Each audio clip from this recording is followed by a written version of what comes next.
¿podría explicar que el verbo era Dios, pero Dios no es el verbo? Probablemente la pregunta surge de uno de los temas donde hace algunos meses aquí en Pregúntalo Aquí respondíamos sobre San Juan 1:1 y yo hice esa declaración para hacer una distinción entre el Señor Jesucristo como el verbo hecho carne y la supuesta preexistencia de Jesús como persona. Quiero creer que de ahí es donde nuestro hermano hace la pregunta.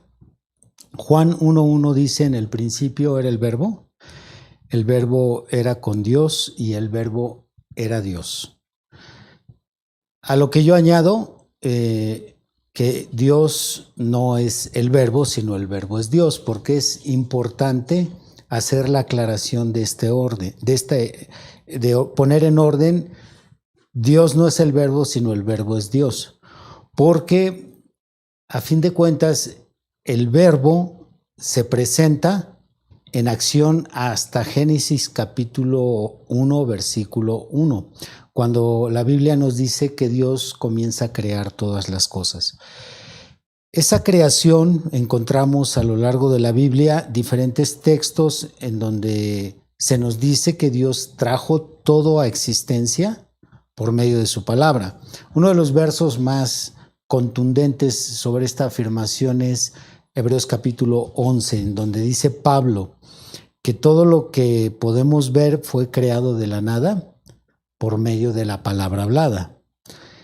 Entonces, si la palabra vino en determinado momento a tener una participación en la obra creativa de Dios, la palabra, o sea, el verbo, vino a ser después de Dios. Entonces, Dios no era el verbo, sino aquella palabra que por primera vez salió de la boca de Dios, aquella palabra llamada en Juan 1, el verbo, ese verbo sí era Dios. Pero lo que está haciendo esta declaración es poner un orden en la escala de existencia. Aparece bíblicamente primero Dios y después aparece el verbo. A eso es a lo que yo me refiero, que Dios no es el verbo, sino el verbo es Dios. Esto no es sencillo de entender a menos de que te hayas puesto a analizar la confrontación entre el unitarismo y el trinitarismo, que es donde más requieres de este tipo de análisis. Porque en el trinitarismo tú sabes que se cree que Jesucristo ya existía antes de que Él naciera en este mundo. Y en el unitarismo no aceptamos esto, o los unicitarios no aceptamos tal cosa. Nosotros aceptamos que Jesús vino a existir hasta que nació de una virgen. Pero antes de que Él naciera como una virgen, existía el verbo, no Jesús. Entonces de ahí la diferencia del orden de hablar de que Dios no era el verbo, sino el verbo era Dios. Esto lo mencionó ahorita para poder explicar, digamos, en una línea de tiempo, ¿sí lo entendí bien? Digamos que sí, porque estamos hablando de eternidad y tiempo. Okay. O sea, a Dios no lo podemos colocar en esa dimensión de tiempo. Entonces, al verbo sí lo colocamos ahí porque su actividad comienza en Génesis 1:1. Mientras que Dios, antes de que comenzara cualquier cosa creada, Él ya existía. A ver, ahora sí. Entonces, se podría plantear de esta manera, bajo ese aspecto, es que el verbo no es Dios. Pero hay otro aspecto donde pudiéramos decir, pero en este otro aspecto, el verbo sí es Dios. Sí. Dios no es el verbo, pero el verbo sí es Dios. Porque Dios en un inicio no era palabra. Él es una persona. Vamos a ver si podemos aterrizarlo con un ejemplo más sencillo. Hablemos de ti. En cierto sentido, tú y la voz tuya son una persona, y en otro sentido no lo son. Es algo independiente. Entonces, pudiéramos decir que la voz tuya eres tú mismo. Cuando escuchamos una grabación tuya, cuando se habla por teléfono, ahorita que se está escuchando tu voz en la transmisión, cuando alguien dice, oye esa voz, esa voz, dice alguien, es el hermano Juan Carlos. Esa voz es el hermano Juan Carlos, pero tú no eres esa voz. Sí, tú eres una persona. Algo así similar pudiéramos llevarlo a un plano mucho mayor para hacer esa distinción. Se me hizo muy sencillo, de hecho fácil de digerir, ¿sí o no? Sí. Se saben comportar, yo pensé que fueron a gritar, me espanté, dije, ay, ¿por qué les pregunté? No, sí se saben comportar. De esto podría funcionar o nos podría servir para entender un poquito más el material que tenemos. Usted recordará los debates que ha tenido por ahí. Recuerdo el debate que fue con un trinitario que citaba mucho el griego, y a cada rato apelaba al griego, pero usted trajo sus premisas en orden, pero no me acuerdo cómo se llama. Si no me equivoco, creo que se llama Ángel. El contrincante, sí, creo mi que contrincante. Sí. Ajá, pero no recuerdo. Sí tendremos esos temas Están en énfasis en la verdad los debates.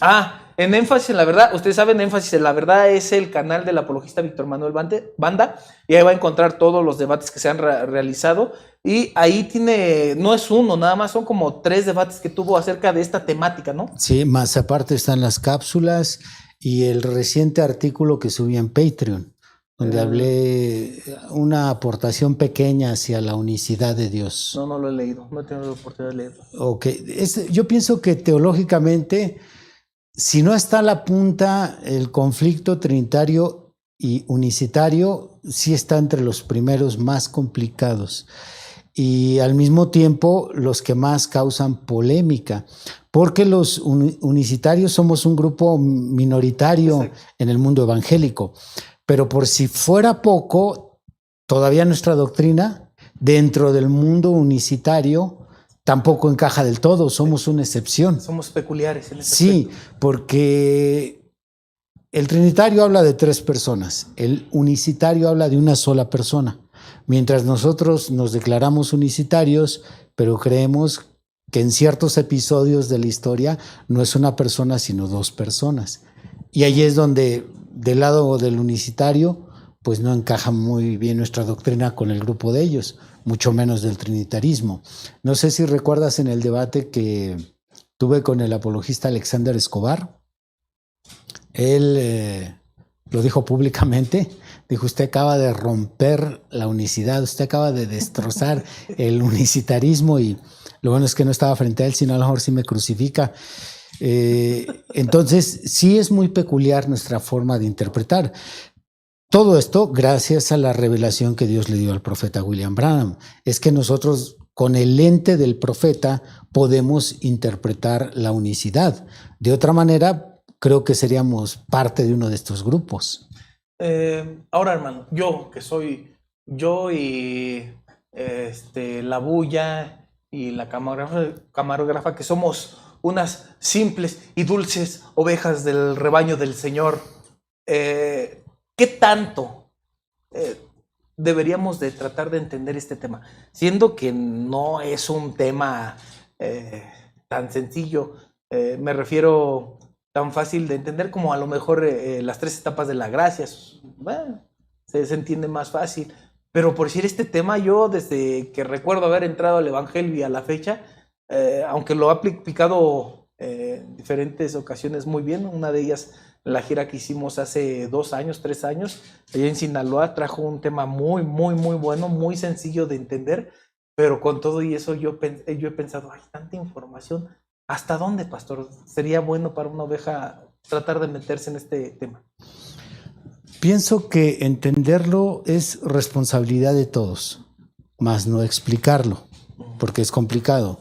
Pero entenderlo a profundidad sería muy complicado aún para un ministro, pero entender los principios básicos de nuestra doctrina sí es responsabilidad de todo cristiano. Porque si no tenemos lo más básico, podemos ser confundidos con alguien que conozca bien su doctrina trinitaria. ya que hay versículos a simple vista que sí respaldan una Trinidad. Y si uno no conoce lo más básico, entonces sí le pueden mover a uno al tapete. Por tanto, diría que es responsabilidad conocer lo más básico, más no explicarlo. Muy bien, pues entonces yo ya hice la tarea. Ya la libré. Ya la libré.